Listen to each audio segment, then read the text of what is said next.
ਇੱਕ ਓੰਕਾਰ ਸਤਿਗੁਰ ਪ੍ਰਸਾਦਿ। ਪੂਰਾ ਪ੍ਰਭ ਆਰਾਧਿਆ, ਪੂਰਾ ਜਾ ਕਾ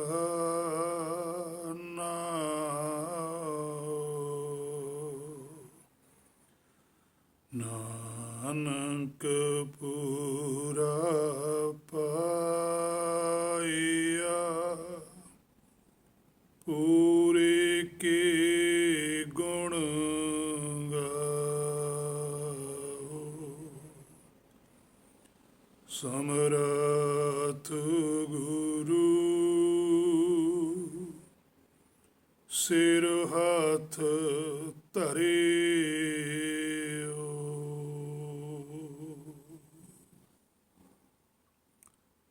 ਸਮਰੱਥ ਗੁਰੂ ਸਿਰ ਹੱਥ ਧਰਿਓ। ਚੱਲ ਰਹੀ ਗੁਰਬਾਣੀ ਸ਼ਬਦ ਦੀ ਜੋ ਵਿਚਾਰ ਆਪਾਂ ਸਾਰੇ ਰਲ ਕੇ ਗੁਰ ਕਿਰਪਾ ਦੁਆਰਾ ਕਰਦੇ ਹਾਂ। ਕੱਲ ਗੁਰ ਪ੍ਰਸਾਦ ਸ਼ਬਦ ਦੀ ਵਿਚਾਰ ਆਪਾਂ ਨੇ ਰਲ ਕੇ ਕੀਤੀ ਸੀ। ਸੋ ਅੱਜ ਦਾ ਜੋ ਵਚਨ ਹੈ ਸਾਹਿਬ ਦਾ ਉਹ ਹੈ ਜਪ। ਜਪ ਦਾ ਭਾਵ ਸਮਝਣਾ, ਜਾਣਨਾ, ਪਛਾਨਣਾ ਗੁਰਬਾਣੀ ਅਨੁਸਾਰ ਹੈ। ਕਈਆਂ ਦੀ ਮਾਨਤਾ ਇਹ ਹੈ ਕਿ ਜਪ ਗੁਰਬਾਣੀ ਦਾ ਨਾਮ ਹੈ, ਜਦ ਕਿ ਗੁਰਬਾਣੀ ਦੇ ਅੰਦਰ ਕਿਤੇ ਇਸ ਤਰ੍ਹਾਂ ਨਹੀਂ ਲਿਖਿਆ। ਹਰ ਇੱਕ ਮਤ ਦਾ ਆਪੋ ਆਪਣਾ ਜਪ ਹੈ, ਚਾਹੇ ਉਹ ਸਨਾਤਨ ਮਤ ਹੈ, ਚਾਹੇ ਇਸਲਾਮਿਕ ਮਤ ਹੈ, ਜਾਂ ਈਸਾਈ ਮਤ ਹੈ, ਜਾਂ ਹੋਰ ਜੈਨ ਮਤ ਇਤਿਆਦਿ ਬੇਅੰਤ ਮੱਤਾਂ ਹਨ ਇਸ ਭਵਸਾਗਰ ਦੇ ਅੰਦਰ, ਸੰਸਾਰ ਦੇ ਅੰਦਰ। ਸੋ ਜਿਵੇਂ ਗੁਰਬਾਣੀ ਦੇ ਅੰਦਰ ਆਉਂਦਾ ਹੈ ਅਸੰਖ ਜਪ ਅਸੰਖ ਤਪ, ਵੀ ਅਸੰਖਾਂ ਹੀ ਜਪ ਨੇ, ਅਸੰਖਾਂ ਹੀ ਤਪ ਨੇ। ਤੇ ਭਾਵ ਕਿ ਅਸੰਖਾਂ ਹੀ ਇੱਥੇ ਮੱਤਾਂ ਹਨ। ਹਰ ਇੱਕ ਮਤ ਦਾ ਆਪੋ ਆਪਣਾ ਜਪ ਹੁੰਦਾ ਹੈ, ਆਪੋ ਆਪਣਾ ਤਪ ਹੁੰਦਾ ਹੈ। ਇਸੇ ਤਰ੍ਹਾਂ ਹੀ ਗੁਰਮਤ ਵੀ ਇੱਕ ਮਤ ਹੈ, ਇਸੇ ਕਰਕੇ ਗੁਰਮਤ ਸ਼ਬਦ ਆਉਂਦਾ ਹੈ। ਇਹ ਗਿਆਨਵਾਨ ਕਰਨ ਵਾਲੀ ਮਤ ਹੈ, ਇਹ ਪਰਮੇਸ਼ਰ ਵੱਲੋਂ ਆਈ ਹੋਈ ਮਤ ਹੈ। ਇਹਨਾਂ ਦਾ ਵੀ ਆਪਣਾ ਇੱਕ ਜਪ ਹੈ। ਸੋ ਦੂਸਰੇ ਜਿਹੜੇ ਜਪ ਨੇ ਦੂਸਰੀਆਂ ਮੱਤਾਂ ਦੇ, ਉਹਨਾਂ ਅਨੁਸਾਰ ਵੀ ਕੋਈ ਜਪ ਕਰਿਆ ਜਾਂਦਾ ਹੈ। ਉਸ ਜਪ ਦੇ ਨਾਲ ਕਿਸੇ ਨੂੰ ਵਸ 'ਚ ਵੀ ਕੀਤਾ ਜਾਂਦਾ ਹੈ। ਕਈ ਮੰਤਰ ਇਸ ਤਰ੍ਹਾਂ ਦੇ ਜਪੇ ਜਾਂਦੇ ਹਨ ਵੀ ਆਹ ਇੱਛਾ ਪੂਰੀ ਹੋ ਜਾਂਦੀ ਹੈ, ਇਸ ਤਰ੍ਹਾਂ ਕਰਨ ਨਾਲ ਇਸ ਤਰ੍ਹਾਂ ਹੋ ਜਾਂਦਾ ਹੈ ਇਤਿਆਦਿ। ਅੱਜ ਕੱਲ੍ਹ ਬੜੀਆਂ ਟੀਵੀ ਦੇ ਉੱਪਰ ਵੀ, ਇੰਟਰਨੈਟ ਦੇ ਉੱਪਰ ਸੁਣਨ ਨੂੰ ਮਿਲਦੀਆਂ ਹਨ ਕਿ ਵਸੀਕਰਨ ਮੰਤਰ, ਕਰੇ ਕਰਾਏ ਦਾ ਮੰਤਰ, ਭੂਤ ਪ੍ਰੇਤਾਂ ਦੇ ਮੰਤਰ, ਲక్ష్ਮੀ ਨੂੰ ਵਸ 'ਚ ਕਰਨ ਦਾ ਮੰਤਰ, ਮੋਹਣੀ ਮੰਤਰ, ਪਤਾ ਨਹੀਂ ਕਿੰਨੇ ਕੁ ਜਪ ਹਨ ਸੰਸਾਰ 'ਚ। ਪਰ ਪਾਤਸ਼ਾਹ ਨੇ ਉਹਨਾਂ ਸਾਰੇ ਜਪਾਂ ਨੂੰ ਰੱਦ ਕੀਤਾ ਹੈ ਕਿ ਅਸਲ ਜਿਹੜਾ ਜਪ ਹੈ, ਅਸਲ ਜਿਹੜਾ ਮੰਤਰ ਹੈ, ਉਸ ਦੀ ਤਾਂ ਤੁਹਾਨੂੰ ਸੋਝੀ ਹੋਈ ਨਹੀਂ ਹੈ। ਇਹ ਜਿਹੜਾ ਗੁਰਮਤ ਦਾ ਜਪ ਹੈ, ਇਹ ਜਪ ਕੇ ਵੀ ਨਹੀਂ ਜਪਿਆ ਜਾਂਦਾ। ਇਸੇ ਕਰਕੇ ਇਹਨੂੰ ਅਜਪਾ ਜਾਪ ਆਖਿਆ, ਕਿਉਂਕਿ ਇੱਥੇ ਕਿਸੇ ਨੂੰ ਵਸ 'ਚ ਕਰਨ ਦੀ ਗੱਲ ਨਹੀਂ ਹੈ। ਦੂਜੇ ਜਪਾਂ ਦੇ ਵਿੱਚ ਕੋਈ ਇੱਛਾ ਹੈ ਕੁਛ ਪਾਉਣ ਵਾਸਤੇ, ਤਾਂ ਹੀ ਜਪ ਕੀਤਾ ਜਾਂਦਾ ਹੈ। ਪਰ ਇੱਕੋ ਹੀ ਇੱਕ ਜਪ ਹੈ ਜਿਹੜਾ ਨਿਰਾਕਾਰੀ ਹੈ ਗੁਰਮਤ ਦਾ, ਜਿਹਦੇ ਵਿੱਚ ਪਹਿਲਾਂ ਗਵਾਉਣ ਦੀ ਗੱਲ ਹੈ, ਫੇਰ ਪਾਉਣ ਦੀ ਗੱਲ ਹੈ। ਦੂਸਰੇ ਜਪਾਂ ਦੇ ਵਿੱਚ ਪਾਉਣ ਦੀ ਹੋਈ ਗੱਲ ਹੈ, ਗਵਾਉਣ ਦੀ ਨਹੀਂ ਹੈ ਕਿ ਆਹ ਜਪ ਕਰੋ ਆਹ ਇੱਛਾ ਪੂਰੀ ਹੋ ਜਾਂਦੀ ਹੈ, ਮਨੋਕਾਮਨਾ ਪੂਰੀਆਂ ਹੁੰਦੀਆਂ ਨੇ। ਸੋ ਜਿਹੜਾ ਗੁਰਮਤਿ ਦਾ ਜਪ ਹੈ ਵਾ ਗੁਰਬਾਣੀ ਦਾ ਜਪ ਹੈ, ਇਹਦੇ ਵਿੱਚ ਸਭ ਤੋਂ ਪਹਿਲਾਂ ਕਿ ਤੁਸੀਂ ਗਵਾਓ, ਆਪ ਗਵਾਈਏ ਤਾਂ ਸਹੁ ਪਾਈਏ। ਗਵਾਉਣ ਲਈ ਜਪ ਹੈ, ਪਾਉਣ ਲਈ ਜਾਪ ਹੈ। ਇਸੇ ਤਰ੍ਹਾਂ ਹੀ ਗੁਰਬਾਣੀ ਦੇ ਅੰਦਰ ਜਿੱਥੋਂ ਗੁਰਬਾਣੀ ਸ਼ੁਰੂ ਹੁੰਦੀ ਹੈ ਇੱਥੋਂ ਜਪ ਚੱਲਦਾ, ਜਿੱਥੋਂ 10ਵਾਂ ਗ੍ਰੰਥ ਸ਼ੁਰੂ ਹੁੰਦਾ ਉੱਥੋਂ ਜਾਪ ਚੱਲਦਾ।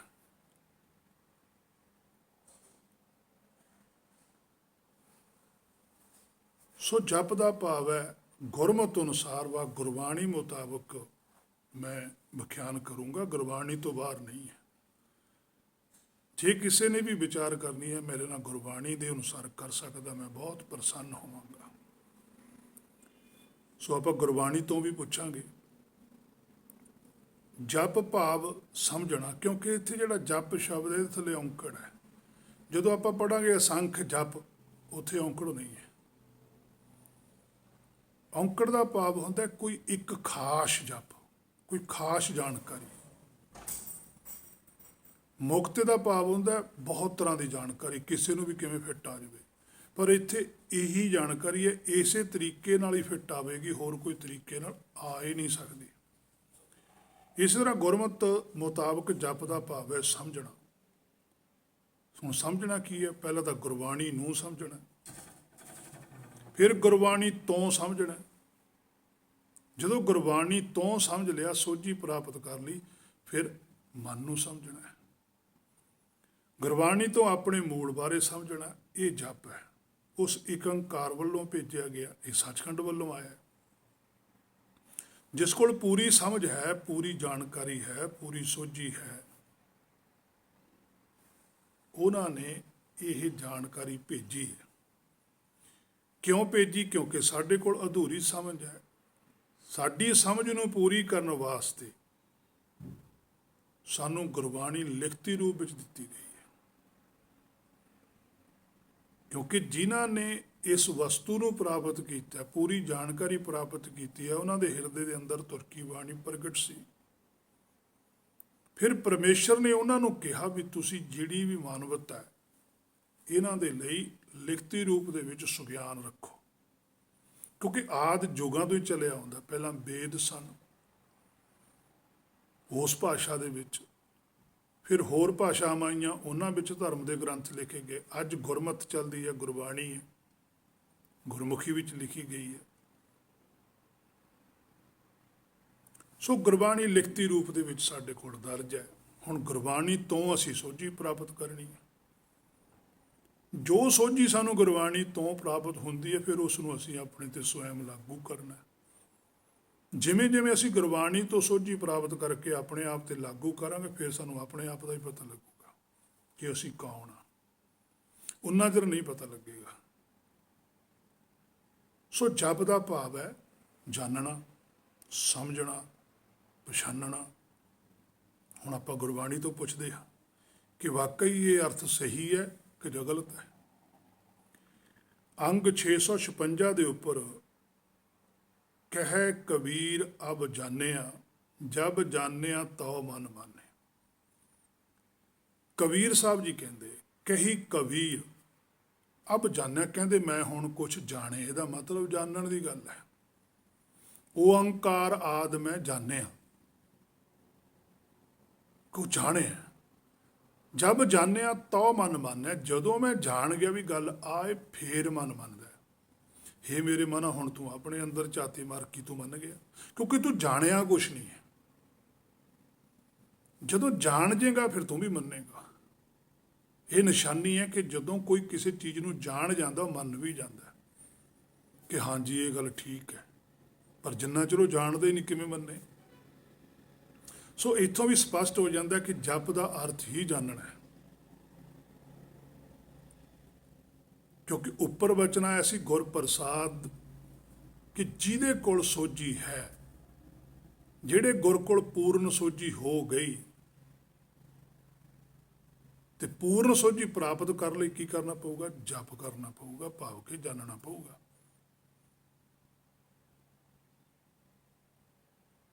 ਕਿਹਨੂੰ ਜਾਣਨਾ? ਆਦਿ ਸੱਚ, ਕਿ ਜਿਹੜਾ ਸਾਡਾ ਮੂਲ ਸੀ ਹੁਣ ਮਾਇਆ ਦੇ ਵਿੱਚ ਆਇਆ, ਇਹ ਸੱਚ ਸਰੂਪ ਹੈ। ਇਹ ਤਾਂ ਆਦਿ ਤੋਂ ਹੀ ਸੱਚ ਹੈ। ਕੋਈ ਕਾਰਨ ਬਣਿਆ ਭਰਮ ਦਾ, ਜਿਹਦੇ ਕਰਕੇ ਜੁਗ ਆਦਿ ਸੱਚੇ ਸਮੇਂ 'ਚ ਆ ਗਿਆ। ਸਮੁੰਦਰ ਸੀ, ਕੋਈ ਕਾਰਨ ਬਣਿਆ, ਸਮੁੰਦਰ 'ਚੋਂ ਭਾਫ ਨੇ ਪਾਣੀ ਚੁੱਕਿਆ, ਲਿਆ ਕੇ ਪਹਾੜਾਂ ਦੇ ਸੁੱਟਤਾ,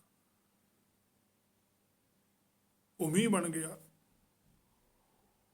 ਉਹ ਕਾਰਨ ਬਣ ਗਿਆ। ਉਹ ਕਾਰਨ ਕਰਕੇ ਮੀਂਹ ਦੇ ਪਾਣੀ ਹੈ ਜਿਹੜਾ, ਉਹਨੂੰ ਪਾਣੀ ਦੇ ਅੰਦਰ ਤਾਂ ਇੱਛਾ ਕਿ ਮੈਂ ਵਾਪਸ ਸਮੁੰਦਰ ਵਿੱਚ ਜਾ ਕੇ ਰਲਾਂ।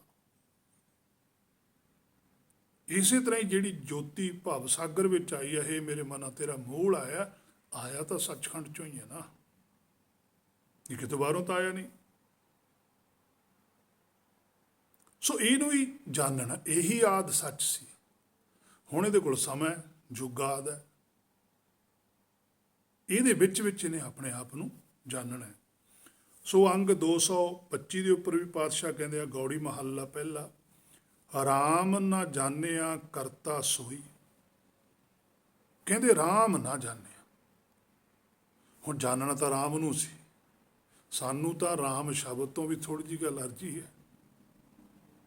ਅਸੀਂ ਤਾਂ ਇੱਥੋਂ ਤੱਕ ਵੀ ਇਹ ਗੱਲ ਕਹਿਤਾ ਵੀ ਰਾਮ ਰਾਮ ਤਾਂ ਹਿੰਦੂਆਂ ਦਾ ਮੰਤਰ ਹੈ, ਕਿ ਹਿੰਦੂ ਰਾਮ ਰਾਮ ਜਪਣ, ਮੁਸਲਮਾਨ ਅੱਲਾ ਅੱਲਾ ਜਪਣ, ਸਿੱਖ ਵਾਹਿਗੁਰੂ ਵਾਹਿਗੁਰੂ ਜਪਣ। ਪਰ ਗੁਰਬਾਣੀ 'ਚ ਤਾਂ ਕਿਤੇ ਨਹੀਂ ਇਹ ਗੱਲ ਆਉਂਦੀ। ਇਹਨਾਂ ਸ਼ਬਦਾਂ ਨੂੰ ਜਪਣ ਦੀ ਗੱਲ ਕਿਤੇ ਨਹੀਂ ਗੁਰਬਾਣੀ 'ਚ ਆਉਂਦੀ। ਜਿੱਥੇ ਗੱਲ ਆਉਂਦੀ ਹੈ ਰਾਮ ਜਪੋ ਸ਼ਬਦ ਆ, ਉੱਥੇ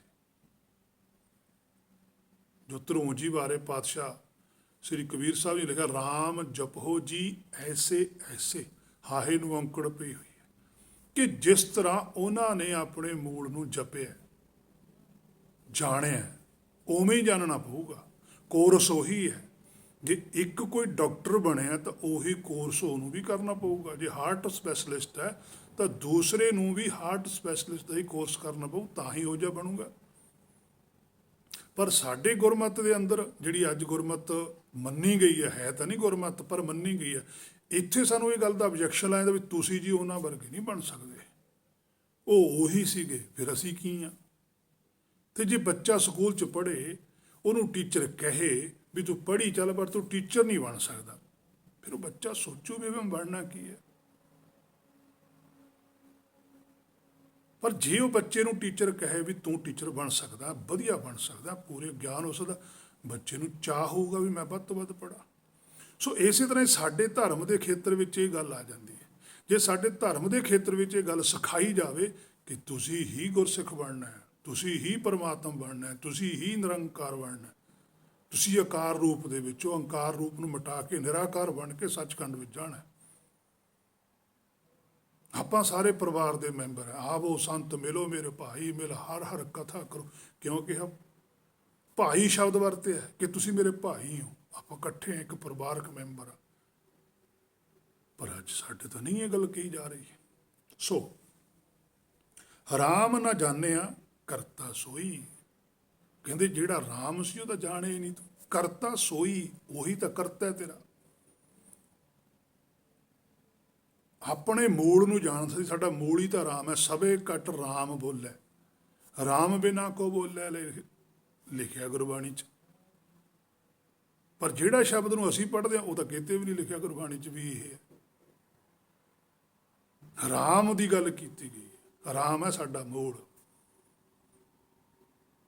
ਰਾਮ ਨਾਮ ਔਰ ਮੈਂ ਗਹਿਓ, ਜਾ ਕੇ ਸਮ ਨਹੀਂ ਕੋਏ, ਗੁਰਬਾਣੀ ਦਾ ਇਹ ਗੱਲ ਕਹਿੰਦੀ।